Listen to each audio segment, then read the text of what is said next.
Hello friends, welcome to ఉద్యోగ అన్వేషణ సమాచారం యూట్యూబ్ ఛానల్.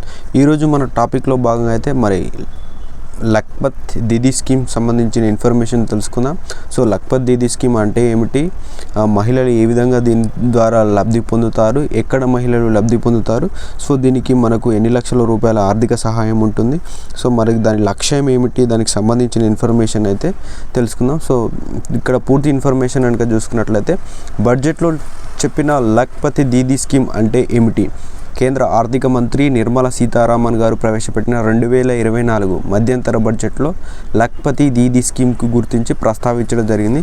సో దీనికి సంబంధించిన ఇన్ఫర్మేషన్ చూసుకున్నట్లయితే, ఇదివరకే మనకు గౌరవనీయులు ప్రధానమంత్రి గారు అయితే నరేంద్ర మోడీ గారు అయితే మనకు ఇదివరకు దీనికి సంబంధించి లఖ్పత్ దీదీ స్కీమ్ గురించి అయితే మనకు 5 months బ్యాకే అనౌన్స్మెంట్ ఇవ్వడం జరిగింది.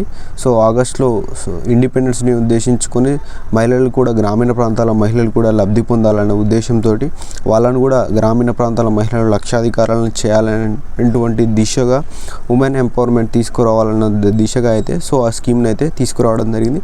సో ఈ స్కీమ్ను మొదటగా ఎవరు తీసుకొచ్చారంటే, సో ఈ స్కీమ్ను వచ్చి రాజస్థాన్ గవర్నమెంట్ అయితే మొదటగా చేయడం జరిగిందండి. సో దీని ఇంప్లిమెంటేషన్గా తీసుకొని అయితే మనకు అన్ని రాష్ట్రాల్లో దీనికి సంబంధించిన అప్డేట్ అయితే చేయడం. దేశవ్యాప్తంగా గ్రామాల్లో 20 మిలియన్ల మంది మహిళలకు నైపుణ్యాభివృద్ధి శిక్షణ అందించడమే ఈ పథకం యొక్క ఉద్దేశం. దీన్ని ప్రధాని మోడీ గత ఏడాది స్వాతంత్ర దినోత్సవం సందర్భంగా అయితే ప్రకటించారు. సో ఈ పథకం కింద మహిళలకు ఏం చేస్తారంటే, గ్రామీణ ప్రాంతాలలో వెనుకబడ్డ మహిళలకు ప్లంబింగు, LED బల్బుల తయారీ, అదేవిధంగా డ్రోన్కు సంబంధించిన చిన్న చిన్న రిపేర్లు కానీ, దానికి ఆపరేటింగ్ సంబంధించిన వాటిలో కానీ శిక్షణ ఇస్తారండి. సో మరి వీటికి సంబంధించి శిక్షణ ఎవరిస్తారు, మీరు ఎవరిని కలవాలి అని అంటే, సో దానికి సంబంధించిన ఇన్ఫర్మేషన్ ఏంటంటే, సో అక్కడ మీకు పూర్తి ఇన్ఫర్మేషన్ కావాలంటే సమీప అంగన్వాడీ కేంద్రం నుంచి అయితే మరింత సమాచారం అయితే తెలుసుకోవచ్చు. సో దీనికి ఎవరు అర్హులు అంటే, ఇక్కడ మనకు స్వయం ఉపాధికి సంబంధించి సహాయక బృందాలు ఉంటాయి. సో వాటి ద్వారా అయితే గ్రామీణ ప్రాంతాల మహిళలు లక్షాధికారాలను చేయడమే ఈ పథకం యొక్క ముఖ్య ఉద్దేశం.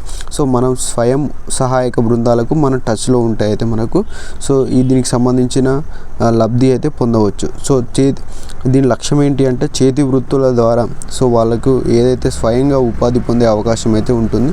సో ఒక డ్రోన్ రిపేరింగ్ సంబంధించి కానీ, అదేవిధంగా ప్లంబింగ్ వర్క్ కానీ, LED బల్బులు తయారు చేసుకున్నట్లయితే వాళ్ళైతే లక్షల్లో సంపాదన అయితే నెలకు ఎర్న్ చేసుకోవచ్చు. దీని ముఖ్య ఉద్దేశం ఏంటంటే, గ్రామీణ ప్రాంతాలలో ఉన్నటువంటి మహిళలను లక్షాధికారులను చేయడమే సో దీని యొక్క ముఖ్య ఉద్దేశం అండి. ఇది ఫస్ట్ అయితే రాజస్థాన్ గవర్నమెంట్ అయితే ప్రారంభించడం జరిగింది. సో దీన్ని మనకు ఇంప్లిమెంట్ చేయడం జరిగింది అన్ని రాష్ట్రాలలో. సో దేశం మొత్తం నరేంద్ర మోడీ గారు దీన్ని ఇంప్లిమెంట్ చేయడం అయితే జరిగిందండి.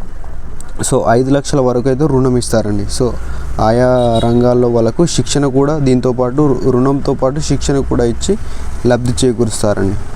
సో మన ఇన్ఫర్మేషన్ కనుక నచ్చినట్లయితే వీడియోకి అయితే లైక్ చేయండి. అదేవిధంగా ఇంకా మరింత సమాచారం కొరకైతే మన ఛానల్ని సబ్స్క్రైబ్ చేయండి. Thank you.